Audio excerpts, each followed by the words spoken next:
नमस्कार। Debate central में एक बार फिर आप सभी का स्वागत है। मैं हूं संजय उपाध्याय। छत्तीसगढ़ में महादेव सट्टा ऐप का मामला एक बार फिर से चर्चा में है। राज्य की बीजेपी सरकार ने महादेव सट्टा ऐप घोटाले की जांच सीबीआई को सौंप दी है। इसे लेकर बकायदा सीबीआई की ओर से नोटिफिकेशन भी जारी किए गए हैं। मामले में सभी थानों के, जो छत्तीसगढ़ के सभी थाने हैं, 77 के लगभग केस हैं जिनकी जांच अब एक साथ सीबीआई करेगी।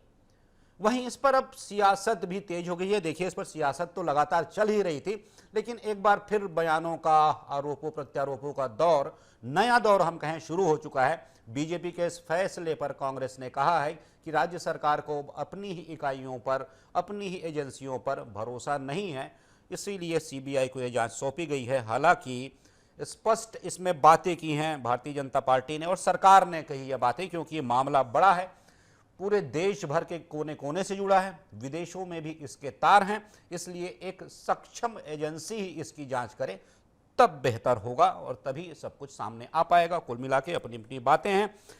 इसी विषय पर आज हम चर्चा करेंगे अपने विशेष मेहमानों के साथ जो हमारे पैनल में जुड़े हुए हैं। पहले एक देख लेते हैं हमारी एक रिपोर्ट।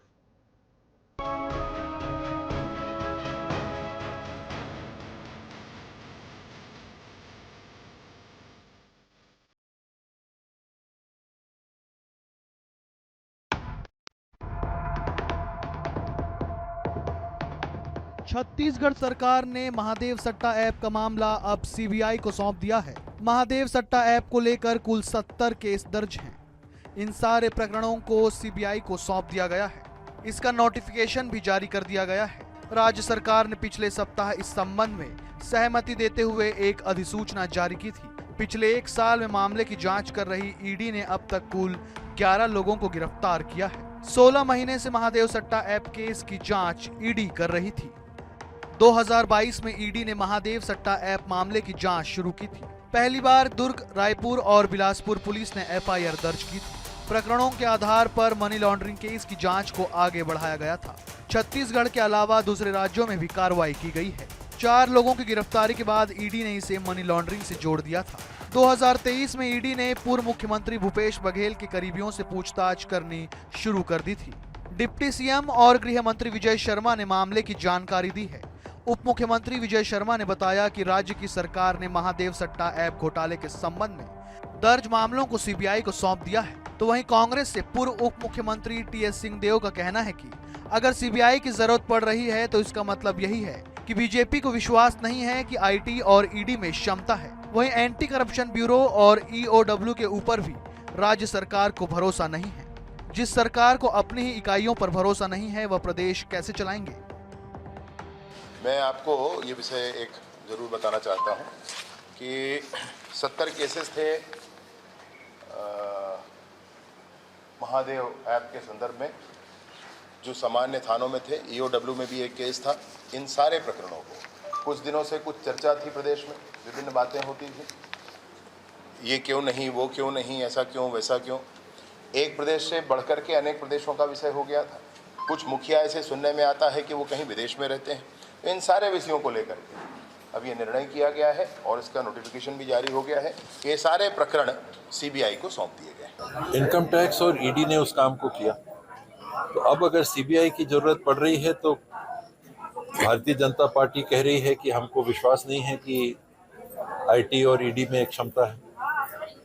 पहली चीज कि वो इन एजेंसियों पे ही सवाल लगा दे रहे हैं कि ये तो बेकार है, ये कुछ नहीं कर सकते। दूसरा, स्वयं के राज्य की इकाइयों में उन्होंने केस दर्ज कराए। ईओडब्ल्यू इत्यादि में करप्शन, एंटी करप्शन ब्यूरो में केस दर्ज कराए और एंटी करप्शन ब्यूरो और ईओडब्ल्यू के ऊपर भी स्वयं राज्य सरकार को भरोसा नहीं। बता दें कि प्रधानमंत्री नरेंद्र मोदी और अमित शाह सहित बीजेपी के शीर्ष नेताओं ने पिछले विधानसभा चुनाव और लोकसभा चुनाव के दौरान महादेव ऐप मामले को लेकर पूर्व मुख्यमंत्री भूपेश बघेल पर निशाना साधा था। वहीं अब निकाय चुनाव नजदीक है और छत्तीसगढ़ सरकार ने महादेव सट्टा ऐप के मामले को सीबीआई को सौंप दिया है। तो देखना ये होगा कि मामले में और कौन कौन से नए चेहरे सामने आते हैं।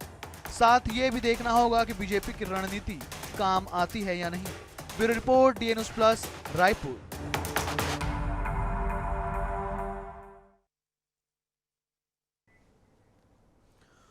तो ठीक है, जैसी बातें चल रही हैं, लेकिन एक बड़ा विषय तो है, जिस तरीके से इस ऐप की बात होती है, महादेव बुक की बात होती है, जो सट्टा ऐप है, बहुत सारे इस पर आरोप हैं, मनी लॉन्ड्रिंग के आरोप हैं, बहुत सारी ऐसे बातें इसमें की गई हैं जिसके तहत अलग अलग मामले दर्ज किए गए थे। इन मामलों में साजिश, धोखाधड़ी, भ्रष्टाचार, बहुत से ऐसे आरोप लगे थे जिन पर लगातार चर्चा थी और जिन पर की पिछली सरकार में भी बड़ी कार्रवाइयाँ हुई हैं, ये सरकार भी कर रही है। अब जांच सीबीआई को सौंपी गई है। कुल मिलाकर ये है, जैसा मैं ईडी की एक बात कह रहा था, देख रहा था किसी सोर्स से, किसी सूत्र से, कि उसमें ये कहा गया था कि इसमें छत्तीसगढ़ के कई उच्च पदस्थ अधिकारी, नेता भी शामिल हैं और उनकी संलिप्तता सामने आई है। कुल मिलाकर बातें ऐसी हैं, लेकिन बात देखिए दूसरी ये भी है कि भाई आरोप तो ठीक हैं, आरोप लगते रहते हैं, सियासत में तो ये रोज़ की बात होती है, रोज़ नए आरोप गढ़े जाते हैं, लगाए जाते हैं, फिर उनका जवाब दिया जाता है दूसरे आरोपों से, एक आरोप का जवाब दूसरे आरोप से। तो ये सारी बातें हैं, लेकिन सभी को इस बात की प्रतीक्षा है कि आप भाई अगर जांच हो रही है तो सच कब सामने आएगा, क्योंकि एक बात तो तय है, अगर सही दिशा से, पवित्र मन से और पूरे मनोयोग से और बिना पक्षपात के अगर जांच हो तो सब कुछ सामने आ जाता है। और कहा भी गया है कि काजल की कोठरी में कितने भी सयानों हो, एक दाग लागी है तो लागी है। तो ये दाग जो लगे हुए हैं, किन पर दाग हैं, कौन से दामन दागदार हैं, वो सामने कब आएंगे, प्रतीक्षा इसी बात की लोग कर रहे हैं, कम से कम छत्तीसगढ़ की जनता तो कर ही रही है। तो इसी विषय पर आज हम बात करते हैं अपने खास मेहमानों के साथ। पहले उनसे आपका परिचय करवा दूं। डॉक्टर किरण बघेल हैं, प्रवक्ता हैं भारतीय जनता पार्टी की। स्वागत है किरण जी आपका। आशीष यादव हैं, प्रवक्ता हैं कांग्रेस के, आपका भी स्वागत है आशीष जी। और साथ ही साथ बाबूलाल शर्मा जी हैं, वरिष्ठ पत्रकार हैं, जो हमारे साथ चर्चा में जुड़े हुए हैं, बारीकियां बताएंगे, समझाएंगे कि आखिर कहाँ तक क्या पहुँचा है और कहाँ तक पहुँच पाएगा। आपसे ही शुरुआत कर लेता हूं मैं। किरण बघेल जी, जैसा कि आप सुन रही थी, पूर्व उप मुख्यमंत्री कह रहे थे, कांग्रेस कह रही है कि जब आपकी एजेंसी या फिर आपकी पुलिस, आपके और भी जो विंग काम कर रहे थे, तो सीबीआई की एंट्री का अर्थ क्या है। निश्चित रूप से इसका जवाब दिया है उप मुख्यमंत्री ने, लेकिन फिर भी आप भी बता दीजिए कि, क्योंकि आशीष जी भी यहाँ पर सुनना चाहते होंगे। बिल्कुल उपाध्याय जी, अगर मैं शुरू से स्टार्ट करूं, अभी तो कनेक्शन छूट गया था, तो उन्होंने क्या कहा तो मैंने नहीं सुना जी। लेकिन देखिए, मामला है महादेव सट्टा ऐप का है, 5 साल पहले की बात है, जब भूपेश सरकार, उन्होंने क्या कहा मैं आपको बता देता हूँ, आपने नहीं सुना। उन्होंने क्या कहा मैं आपको बता देता हूँ। उन्होंने कहा कि जब पहले ही दूसरी एजेंसीज की जांच कर रही थी, तब सीबीआई को देने का क्या मतलब है, क्या अपनी एजेंसी पर या फिर अपने पुलिस पर या फिर अपने जांच पर भरोसा नहीं है यहाँ जो चल रही थी, ये कहा है उन्होंने, टीएस सिंहदेव ने। उपाध्याय जी उसी में आ गई थी, तो उनको क्या करना था, जब ये मामला सामने आया तो इनकी तत्कालीन सरकार थी, तो इस पर कार्रवाई करनी चाहिए थी, बजाय कार्रवाई करने के सलाखों के पीछे अभियुक्तों को डालने की। सरकार ने उसका दुरुपयोग किया, उसका संरक्षण किया, कहीं ना कहीं अपने चुनावी खर्चे निकालने का काम किया, ना सिर्फ छत्तीसगढ़ में बल्कि अन्य राज्यों में भी। अब देखिए, जब हमारी सरकार आई तो सीबीआई जांच की बात चली, तो इसमें दिक्कत क्या है उपाध्याय जी, आखिर इनको दिक्कत क्या है? अगर ये पाक आता या ये हमेशा जांच की बात का विषय आता तो ये कहते जांच करवा ले, सीबीआई जांच की बात करते हैं। जब सीबीआई जांच के एंट्री, तो इसमें भी इनको दिक्कत है। मुझे लगता है कि ये बहुत बड़ा जाल है जो अन्य प्रदेशों से लेकर अन्य देशों तक है। इसे छोटी एजेंसी या बड़ी एजेंसी बहुत अच्छे तरीके से कर पाएगी। तो मुझे लगता है ये जांच जब बड़ी एजेंसी करती है, तो जो छोटे छोटे मछली फंस के रह जाते हैं, बड़ी मछलियां नहीं फंस पाती। मुझे लगता है वो जल्दी आएगी और जल्दी सारी चीजें, दूध का दूध पानी का पानी होगा, और जो मुख्य अभियुक्त है वो कानून के शिकंजे में। ठीक है आशीष जी, क्या समस्या है सर? स्वागत करना चाहिए था कि ठीक है सीबीआई जांच कर रही है, कर ले सीबीआई जांच। आप भी कहते हैं कि हमारी भी सरकार में बहुत सी गिरफ्तारियां हुई, बहुत सी कार्रवाई हुई, लेकिन फिर भी भाजपा ये कहती है कि इस सब को, इन पूरे विषयों को आपका संरक्षण था, ये कहती है भाजपा। तो अब जब जांच हो रही है तो परेशानी क्या? आशीष जी। सर, मैं आपको बताना चाहूंगा कि सबसे पहले होता क्या है, घटनाक्रम को समझने की आवश्यकता है। महादेव सट्टा ऐप तेजी से बढ़ता है छत्तीसगढ़ में, कई जिलों में छत्तीसगढ़ के अलावा देश के कई राज्यों में जी। महादेव सट्टा पैनल चलाने की बात सामने आती है। दुर्ग पुलिस छत्तीसगढ़ में भूपेश बघेल जी जब मुख्यमंत्री रहते हैं, उनकी सरकार में सर्वाधिक इस पर कार्रवाई करती है। ना सिर्फ प्रदेश के जिलों में जाकर उन पैनलों को पकड़ा जाता है, वो चलाने वाले लोगों को पकड़ा जाता है, बल्कि पूरे देश में अलग अलग राज्यों में जहां भारतीय जनता पार्टी की सरकार थी और उन्हें संरक्षण दिया गया था पैनल चलाने के लिए, वहां जाकर मध्य प्रदेश में, गोवा में, हरियाणा में, दिल्ली में, सभी प्रदेशों में जाकर कार्रवाई होती है। कार्रवाई होने के बाद जब इस बात का खुलासा इंडिया टुडे में भी होता है कि एक बहुत बड़ा पैनल चल रहा है जिसके करता धरता दुबई में बैठे हैं, जहां सितारों की शिरकत होती है एक पार्टी में जी। उस बात पर, और इस बात को भी बताया जाता है, उसमें उस रिपोर्ट में इस बात को भी लिखा जाता है कि दुर्ग पुलिस, छत्तीसगढ़ की पुलिस इस पर लगातार 6-8 महीनों से, साल 1.5 साल से कार्रवाई करते आ रही है। तो ये मामला ईडी अपने पक्ष में ले लेती है, ईडी इस पर जांच करनी शुरू कर देती है। तथा कथित चुनाव के पहले ईडी का एक वीडियो आता है, ईडी द्वारा एक वीडियो फैलाया जाता है जिसमें कोई और व्यक्ति अपने आप को महादेव सट्टा पैनल का मुख्य कर्ता धर्ता मालिक बताता है और फिर भूपेश बघेल जी पर आरोप लग जाता है। ये पूरी की पूरी बात। लेकिन सवाल जो है वो यहाँ पर खड़ा है। देखिए 9 महीने 10 महीने बीत चुके हैं, भूपेश बघेल जी मतलब आप क्या कह रहे हैं? आप आशीष ये कह रहे हैं सब कुछ स्क्रिप्टेड था ये सब कुछ? आप ये कह रहे हैं? रूप से कहीं ना कहीं षड्यंत्र की बू उसमें आ रही है। देखिए 9 महीने से ये पैनल आज भी चल रहा है।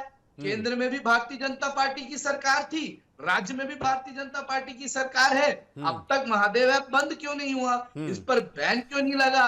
अगर आरोपियों को अगर पुलिस पहचान रही है, थोड़ा पूछ लेता हूँ बाबूलाल जी से। बाबूलाल जी, जैसा आप सुन रहे होंगे यही सीधी सी बात है, लेकिन आप देखिएगा इसमें बहुत तकनीकी विषय होते हैं, बहुत से ऐसे कानून होते हैं जो कि इसकी अनुमति नहीं देते हैं, लेकिन फिर भी आप बड़े करीब से ये सब मामला देख रहे हैं, सट्टा ऐप और उसके बाद लोग जो फंसते लोग और ऐसे तमाम विषय रहे हैं जो सामने रहे हैं। आपको क्या लगता है कि ये जो महादेव सट्टा ऐप है पहले भी चल रहा था, आज भी चल रहा था, पहले भी कार्रवाई हो रही थी, अब भी कार्रवाई हो रही है, किसी अंतिम अंजाम तक पहुंचेगा ये? अगर ये जांच होती भी है तो ये जांच पहुंचेगी वहां तक? ये आपने ही इस बात को कहा है कि अगर निष्पक्ष जांच हो जी तो निश्चित रूप से अंतिम अंजाम तक पहुंचेगा और सारी चीजें खुलकर सामने आ जाएंगी। अब सवाल ये आता है कि महादेव सट्टा ऐप जो है वो पनपा कैसे? जी। और पनपा क्योंकि कांग्रेस के राज में, इसलिए कांग्रेस पर आरोप लगते हैं। लेकिन कांग्रेस ने भी पूरी ताकत लगाई, उसको बंद करने की कोशिश की, उसने पूरी ताकत लगाई, लोगों को पकड़ धकड़ शुरू की, उसके खिलाफ लिखा पढ़ी की, पुलिस को एक्टिव किया। वर्तमान सरकार ने भी कोशिश की, वर्तमान सरकार भी फेल हो गई। आज भी महादेव सट्टा जो है उसी तेजी से चल रहा है जैसा कांग्रेस सरकार में चलता था। आखिर यहाँ 400 लोगों को पकड़ने की बात आप कर रहे हैं, 400 लोगों को पकड़ने के बाद भी सट्टा तो पूरी तेजी से चल रहा है, कहाँ बंद हुआ है? इसका मतलब साफ दिख रहा है कि कहीं ना कहीं सरकारें कामयाब नहीं है इसको रोकने में, सफल नहीं है रोकने में। और ये सट्टा जो है इतना बढ़ चुका है कि एक चुनौती के रूप में खड़ा है सरकारों के सामने। और वो अपने स्लोगन में लिखते भी हैं महादेव सट्टा वाले, king of the online world, online दुनिया का राजा। ये चुनौती है एक प्रकार की कि हमको बंद करके देख लो जिसमें दम हो। दम तो किसी में है नहीं। जांच सब प्रकार की कर रहे हैं, ठीक है, ये मैं मानता हूं कि जो ईडी को सौंपी गई थी, ईओडब्ल्यू को सौंपी गई थी, तो वो सट्टा अगर देखेंगे तो मेरी जानकारी है कि सट्टा के खिलाफ जो है कानून में सिर्फ जुआ एक्ट का प्रावधान है, दूसरा प्रावधान नहीं है मेरी जानकारी में। लेकिन ये मनी लॉन्ड्रिंग का मामला बना करके जो है इसको ईओडब्ल्यू से लेके ईडी ने चेक किया, ईडी ने जांच की, रिपोर्ट क्या आई ये सामने नहीं आया। मनमाफिक शायद नहीं आई होगी, ऐसा चाहती थी भारतीय जनता पार्टी, वैसी रिपोर्ट नहीं आई होगी, इसलिए जो है उन्होंने सीबीआई को ये मामला सौंपा है ताकि और डिटेल जो है और व्यापक जो है इसमें मामला सामने आए। और जैसा वो चाहते हैं भारतीय जनता पार्टी के लोग, राजनीतिक रूप से बोलिए चाहे व्यक्तिगत रूप से बोलिए चाहे किसी भी रूप से बोलिए या निष्पक्षता के तर्ज पे बोलिए, जी। वो जैसा चाहते हैं वैसी रिपोर्ट आए और उनको विश्वास है कि सीबीआई सही जांच करके निकाल लेगी। ठीक है। किरण जी, ऐसी कोई चाहत है कि जैसा आप चाह रही हैं वैसी जांच की रिपोर्ट आए, ऐसा कुछ हो? या फिर देखिए, मैं एक सवाल ये कर लूं कि जब आप विपक्ष में थे आप आरोप लगाते थे, अब तो आप सरकार में हैं, अब आप पकड़िए जो लोग हैं, पकड़िए जेल के भीतर डाल दीजिए। अब तो आप सरकार में हैं, अब आरोप लगा रहे हैं, ये भी बात कही जा रही है, अब आरोप मत लगाइए, अब तो करके दिखाइए। फिर जैसा मैंने बाबूलाल जी से पूछा था, आपसे पूछता हूँ, इसका अंतिम परिणति क्या होगी इस जांच की? कुछ आएगा सामने?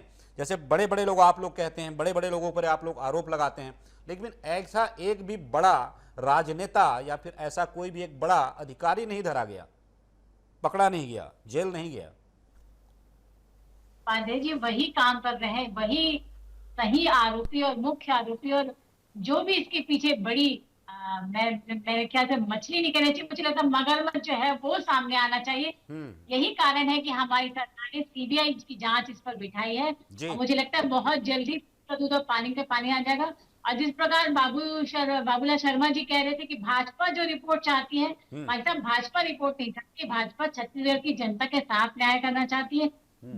जो युवाओं को इस सट्टे की लत में धकेला गया, या छत्तीसगढ़ महतारी की गाड़ी कमाई को जहां पे जिसपे दुरुपयोग किया गया, मुझे लगता है वो उनके साथ होना चाहिए, उनके साथ वादा खिलाफी नहीं होनी चाहिए। हमारी सरकार संवेदनशील सरकार है, जो जिस गारंटी के साथ जनता ने विश्वास करके उन्हें सत्ता पे बिठाया है, वो उस पर खड़ी उतरना चाहती। यही कारण है कि जांच चलने के बावजूद सीबीआई जैसी बड़ी एजेंसी को, जो कि पूर्ववर्ती सरकार में बैन थी, उसकी एंट्री करवा के पक्ष बहुत बड़े पैमाने में और सही मायने में जांच कराना चाहती है।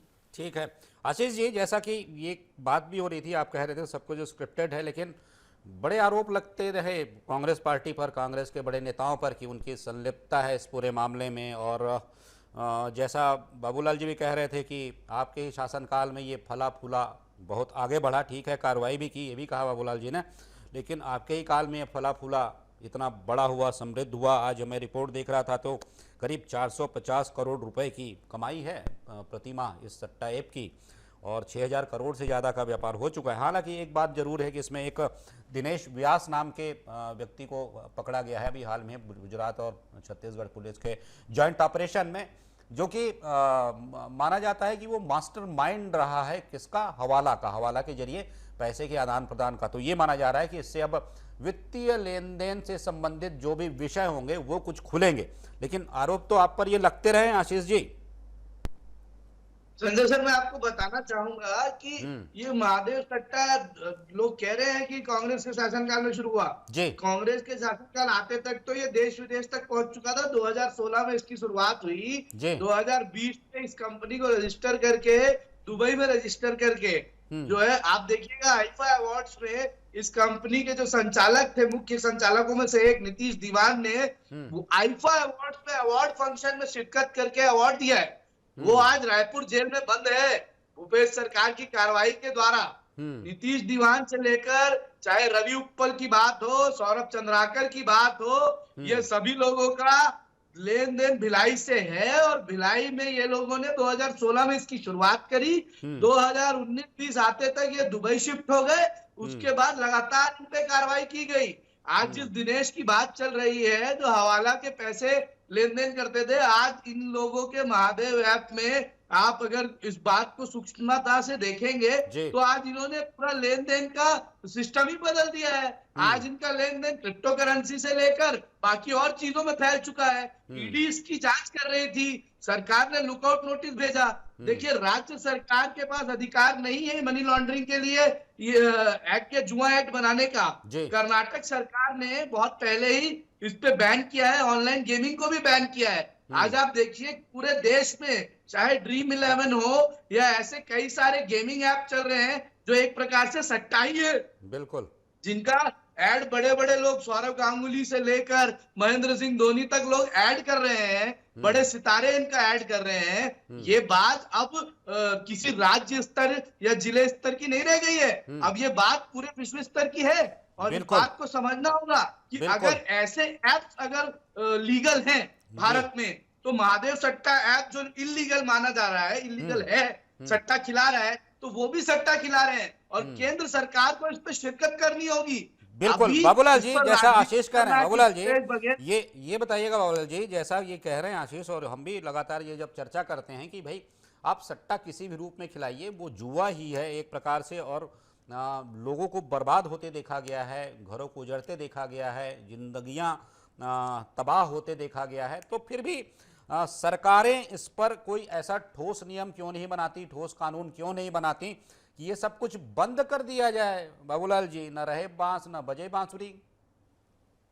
ये प्रश्न है, कानून अभी बहुत कमजोर है जी, सिर्फ जुआ एक्ट ही लगता है सट्टे पर, और देश में जो है ये सिर्फ महादेव सट्टा नहीं, जी, कई प्रकार के सट्टे चल रहे हैं।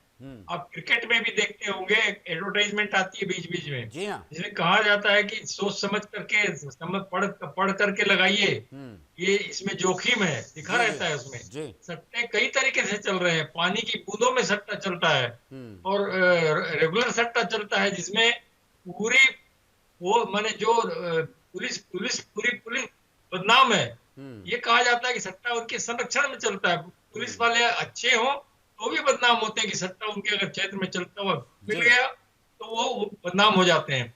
इस तरह जो है ये सट्टा बहुत बेहद विभत्स स्थिति में पहुंच गया है, परिवार बर्बाद हो रहे हैं, और फिर ये जो सट्टा है तो बड़े लोगों का खेल बन गया है, और जो है करोड़ों करोड़ों रुपए का जो है ये सट्टा हो रहा है, महादेव सट्टा, और उसको इतना घमंड भी है जो चुनौती दे रहा है, king of the online world, मैं ऑनलाइन वर्ल्ड का किंग हूँ, राजा हूँ। जी। तो बाबूलाल जी, आपको ये लगता है बाबूलाल जी, क्या सरकारों को भी इससे फायदा है? मैं इस फायदे की अगर बात कर रहा हूं तो क्या सीधा फायदा नियमतः मैं वैधानिक रूप से? सरकारों की बात बिल्कुल नहीं कर सकता, लेकिन निश्चित रूप से जो है सिस्टम के लोग इससे प्रभावित हो रहे हैं, और जब देखते हैं कि हम इसका कुछ नहीं बिगाड़ पाते जुआ एक्ट के कारण, तो वो भी सोचते हैं बहती गंगा में हाथ धो, कहाँ झंझट में पड़ो। तो अगर कोई इलाज नहीं है, आप सट्टा में पकड़ लेंगे तो दूसरे दिन वो छूट जाते हैं, अब करेंगे क्या? आप ऑनलाइन बिजनेस को बंद कर नहीं सकते। एक देखिए, इंटरनेशनल सर्वर में काम करते हैं लोग, 350 लाइनें हैं उनके पास, एक बंद करेंगे दूसरा चालू करें, दूसरे बंद करें तीसरा। कल मैं एक इवेंट में बैठा था, उसमें भारतीय जनता पार्टी के प्रवक्ता ने इस बात को स्वीकार किया कि सरकार बंद नहीं कर पा रही है, कोशिश कर रही है, एक में बंद करते हैं दूसरा चालू कर देते हैं, ये खुद उन्होंने स्वीकार किया। तो फिर पिछली सरकार के ऊपर आरोप लगाने का कोई मकसद कहाँ बचता है जब हमारी सरकार भी इसमें कुछ नहीं कर पा रही है? ये सबसे बड़ी बात है। जी बिल्कुल। देखिए किरण जी, जैसा बाबूलाल जी कह रहे हैं कि सरकारों की भी कहीं ना कहीं विवशता है, तो मैं आपसे जानना चाहता हूं, हालांकि बड़ा गूढ़ विषय है, लेकिन चूंकि आप लोग रहते हैं पार्टी में, बातें होती हैं, सुनती होंगी आप भी, कैसे बंद करेंगे? आप कितने लोगों को पकड़ेंगे? कैसे बंद करेंगे? ऐसा कोई केंद्र ही क्यों नहीं कानून लेकर आता? आपकी ही सरकार है कि ये सब कुछ अवैधानिक घोषित कर दिया जाए। कई प्रदेशों में आप देखे होंगे लॉटरी बंद है, कई प्रदेशों में लॉटरी खिलाई जाती है, तो सरकार ऐसा कोई कड़ा नियम क्यों नहीं उठाती? आशीष जी से भी यही सवाल करूंगा, आपकी भी अगर सरकार केंद्र में रहती है तो क्यों ना इसे सब बंद कर दिया जाए, सिरे से खत्म कर दिया जाए? तो उपाध्याय जी, अभी जो बाबूलाल जी कह रहे थे टेक्निकलिटी की बात है, अभी हमारा साइबर सेल जो है या टेक्नीशियन बहुत इतने आगे बढ़ चुके हैं कि मुझे लगता है कहीं ना कहीं सही में इसको रुकावट की जरूरत है।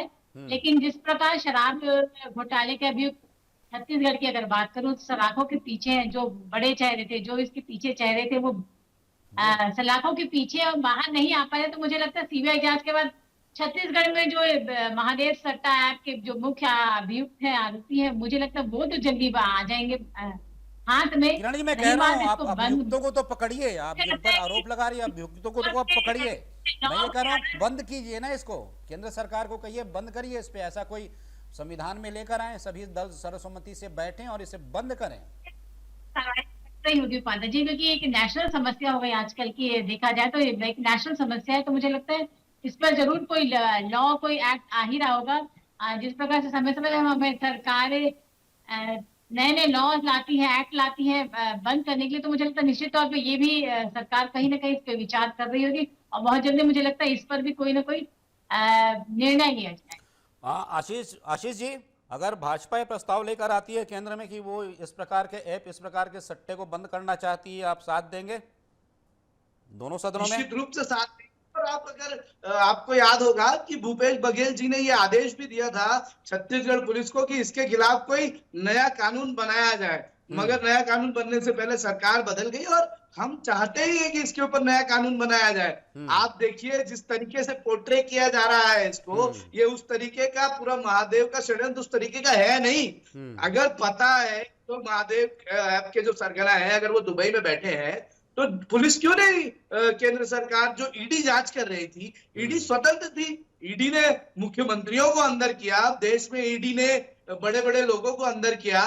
ईडी क्यों यहाँ पर फेल हो गई कि वो महादेव के प्रमोटर्स को लेकर नहीं आ पाई दुबई से? अब ठीक कहा है, जा रहा उसमें था क्या होता है आशीष जी, बहुत सी श्रीलंका से अब वो वैधानिक बाध्यताएं होती हैं, कुछ विदेश नीति होती है, कुछ अलग अलग प्रकार के ऐसे लॉज होते हैं जो आईटी से जुड़े ऐसे नियम होते हैं, या फिर समझ लीजिए कि दो देशों के आपसी एक प्रकार के संबंध समझौते भी होते हैं, वो भी इसके बीच आते हैं कहीं ना कहीं। नहीं तो ये जब नोन है, सब कुछ पता है, आदमी कहाँ है ये पता है, तो ये कार्रवाई तो बिल्कुल मैं समझता हूँ कि जब आप थे तब भी हो सकती थी और जब आप आज भाजपा है तब भी हो सकती है, लेकिन इसमें कुछ बाध्यताएं हैं जो तकनीकी हैं, वैधानिक हैं। तो आप सभी इस चर्चा में शामिल हुए और बड़ा विषय है, बातें तो और भी हो सकती है, लेकिन चूंकि समय की बाध्यता है तो आज की चर्चा को यहीं विराम देते हैं। किरण जी आपका बहुत बहुत धन्यवाद, आशीष जी बहुत धन्यवाद, और साथ ही साथ बाबूलाल शर्मा जी आप जुड़े, आपका भी बहुत बहुत धन्यवाद। तो जैसी जो बातें हैं, मुख्य रूप से बात यही है कि जब एक ऐसा सट्टा ऐप है, एक ऐसा सट्टा ऐप ना कहूँ, इनकी बाढ़ है इनकी, और ऐसे जो सट्टा ऐप हैं या फिर कहिए सीधा सीधा कह लीजिए जो जुआ है, वो घरों को बर्बाद कर रहा है। कुछ ऐसे होते हैं जो कि अपना फायदा दिखाकर इसका प्रचार करते हैं, लेकिन मूल रूप से देखिए तो इस कारोबार में सिर्फ जो प्रमोटर हैं, जो लोग चला रहे हैं, वही सिर्फ फायदे में है, बाकी हर जगह बर्बादी का नज़ारा है, हर जगह व्यवस्थाएं टूटती दिख रही हैं, हर जगह घर बर्बाद होते दिख रहे हैं और युवा इस लत में आकंठ डूबे हुए हैं। तो कुल मिलाकर यही आग्रह है सरकार से, सरकारों से कि मिलकर कठोर नियम बनाएं। दलों से भी सभी आग्रह है कि राजनीति से उठकर, गुटीय राजनीति से उठकर कठोर नियम बनाएं और इस प्रकार के जो सट्टा ऐप हैं या फिर जुआ कह लीजिए, उन्हें पूरी तरह से प्रतिबंधित कर दें। ये एक इच्छा शक्ति सरकारों को दिखानी होगी एक साथ मिलकर। तो आज की चर्चा में सिर्फ इतना ही, किसी महत्वपूर्ण विषय पर फिर मिलेंगे, तब तक दीजिए आज्ञा, नमस्कार।